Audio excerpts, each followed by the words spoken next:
learn how I paint dinosaurs. Keep watching. Hello, ladies and gentlemen. I'm going to show you guys today how I like to do my dinosaur paintings. And the first thing I do is sketch. So because what I'm drawing doesn't really exist, I can't look at a picture of it or anything like that. I like to get a few ideas of how the composition might lay out before I touch any kind of canvas. So what you see me doing here is just sketching out two designs, one's portrait, one's landscape. I'll probably decide later which one I like better.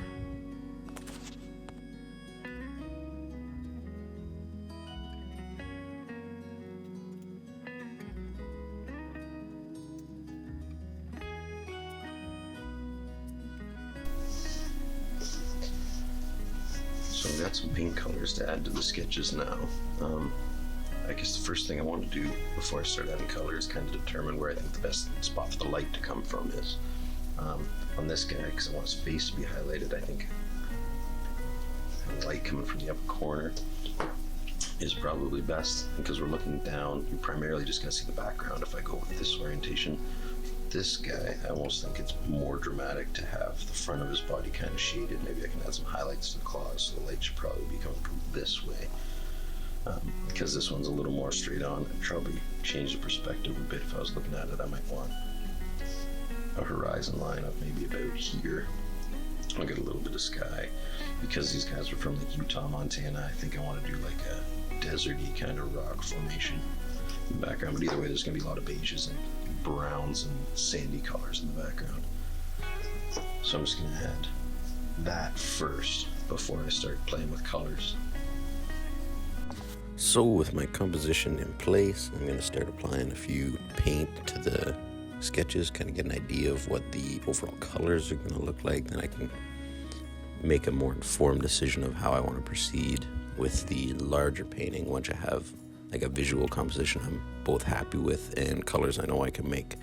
I'm not the best color mixer, so a lot of the time I find my paintings end up quite bold and almost cartoony because I don't mix a whole depth of colors, so I kind of just play with what I've got and mix as I go.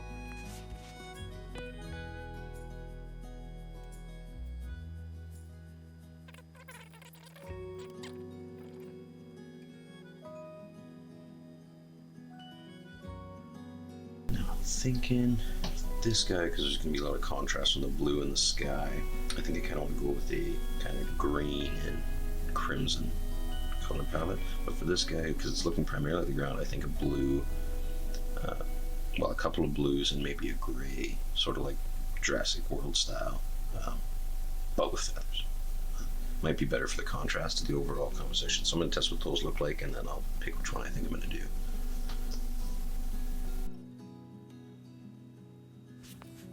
Okay, on to colors for the actual dinosaurs.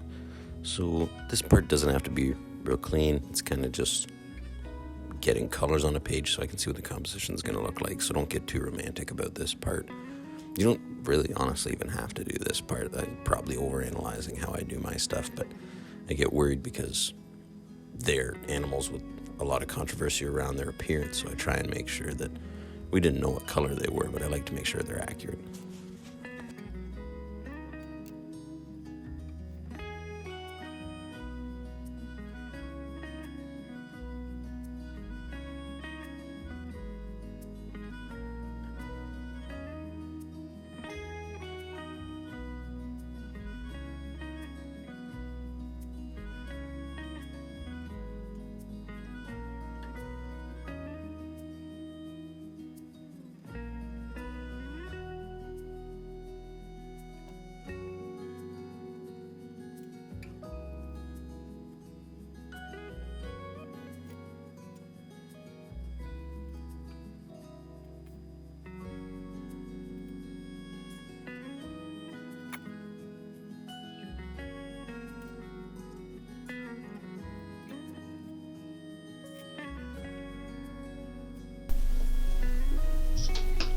Well, I think I'm going to go with the landscape design. I like this guy better. This guy's alright. I'll maybe keep it in the back pocket for another one, but. Alright. Next, we're going to do some graphite on canvas so we can get our scale right. So this is probably one of the more important parts of the actual painting. It's so much easier to get your painting started if you've got the proportions of what you're going to paint already sketched on your canvas. A lot of artists use like a projector or a graphite transfer paper with an actual drawing they've done. I don't have a projector, and often I use canvases that are larger than paper I have, so I usually draw right on the canvas, which can get a little messy because it's hard to erase when you're doing canvas. But I typically start with the skeleton of the animal because that's what we know, so I try and orient it based on the proportions I find online of the skeleton itself, and then I can start sort of adding flesh to it.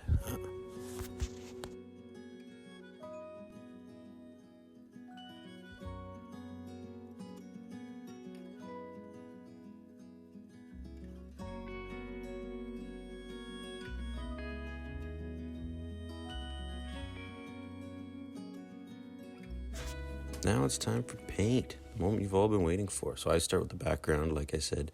Usually it gives me a little bit of overlap so that I don't have white spaces around the animal. I'll do just a rough outline, get a solid color down. Depending on who you ask, people start different ways. Some people start with the detail and work to the larger areas. I tend to start with the larger areas and move towards details once I know where the proportions of things are going to go.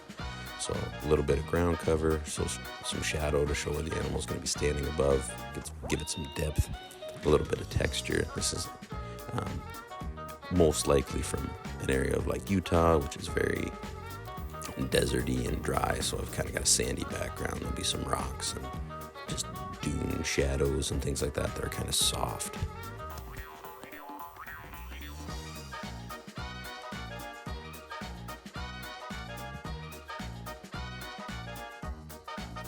I'm adding some pebbles and things here, some larger rocks, stuff like that you see when you're in the desert.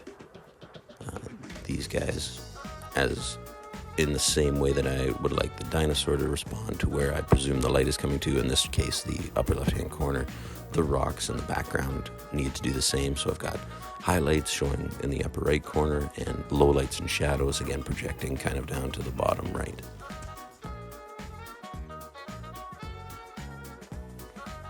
So with the background done, the next step is obviously to get some videos for a good TikTok. Get it, bro? But when painting the actual animal itself, especially one like this that has feathers, I like to start with the rougher skin areas because the feathers are inevitably going to overlap these areas a little bit. So again, same reason I start at the back with the background. You don't necessarily want to see white spots if you don't bring your paint together in the same way, but you also don't want the texture of the feathers to not be visible either by going over with a hard line at the end. Once I've got my claws and paws sort of painted on there, I start at the darker areas and build my way forward. So there are going to be some shadowy spots, so I go low on the belly and the neck, undersides of legs and things like that, and try and build a little bit of depth forward, adding highlights as I go.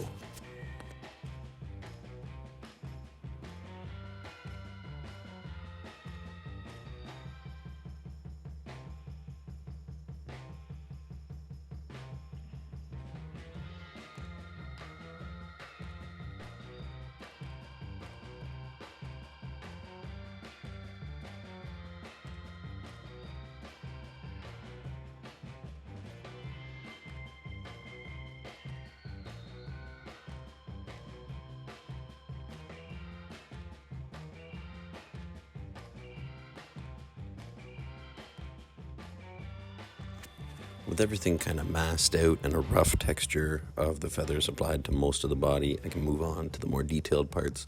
For instance, the feet and claws of the animal. I tend to think that they would probably have looked similar to how eagle talons look today, so I use an image from like the foot of a bird as a bit of a reference to see how the texture looks and how the claws rest and stuff like that. So I start applying detail to the claws, to the things like the mouth. Again, I kind of use Jurassic Park for my inspiration of how the mouth would be worked, which may or may not be accurate, but it's how I like to picture them, and it's my painting, so I do it.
Time to get a little more detail in the head. I try and do a sort of scaly texture, get a couple of cracked lines in mouth like you would see on like an iguana or something, how they have those larger scales near the brim of their mouths.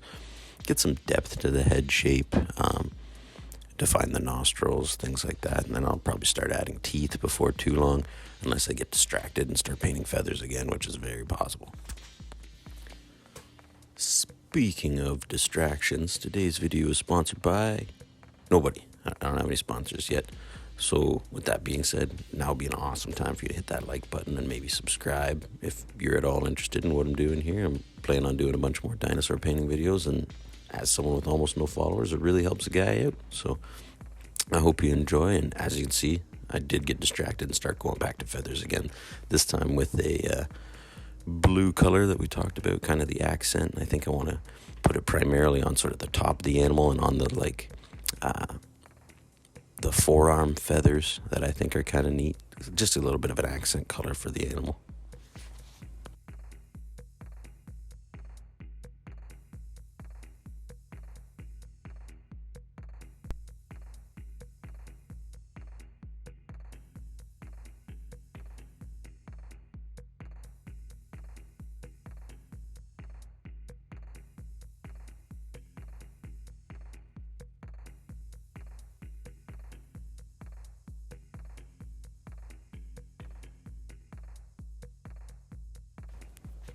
Next, we just define the feathers a bit more clearly.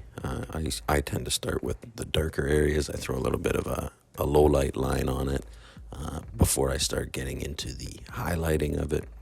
You tend to see more definition in something like feathers because of their shine. So the highlights do more than the lowlights, but the lowlights help me map out where each feather is going to go.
I like to think about dinosaurs, in particular raptors, as giant birds, so adding some more ornamental, like head feathers, might have been used in like mating rituals or something like that. I think they look kind of cool, and a lot of birds have that kind of style.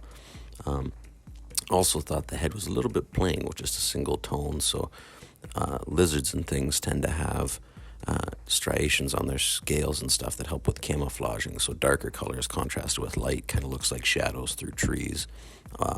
I thought that might be something kind of cool to add as well. Plus, I think it just looks cool.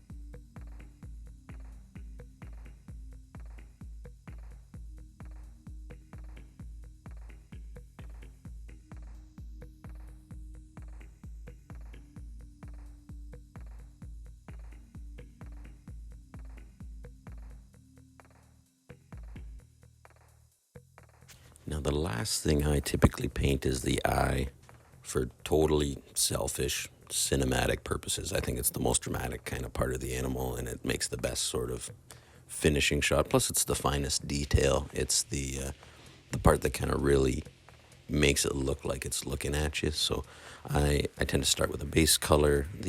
I used an eagle eye as kind of reference for this, so it's a very bold yellow. I add texture to make it look a little bit rounder around the edge. Add a pupil in the center, and the last thing I do is a very sort of specific and faint highlight.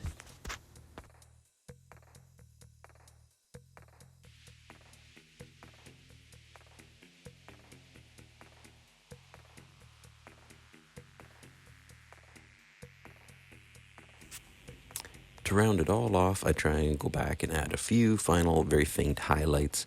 Like I said, the sun coming from the left-hand side of the canvas would show for a very faint highlight through the feathers along that side of the body. So I just add a few fine lines of it going on that side, and they're pretty well done.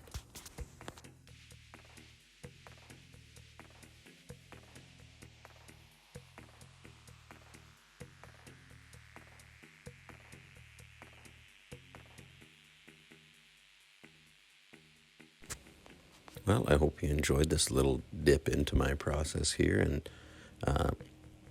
that you maybe learned something. I mean, I'm not a professional, but hopefully you learned something or took something away from this. And if you're at all interested, I'll link my website in my bio. I've got a handful of other versions of these paintings if you want to check them out.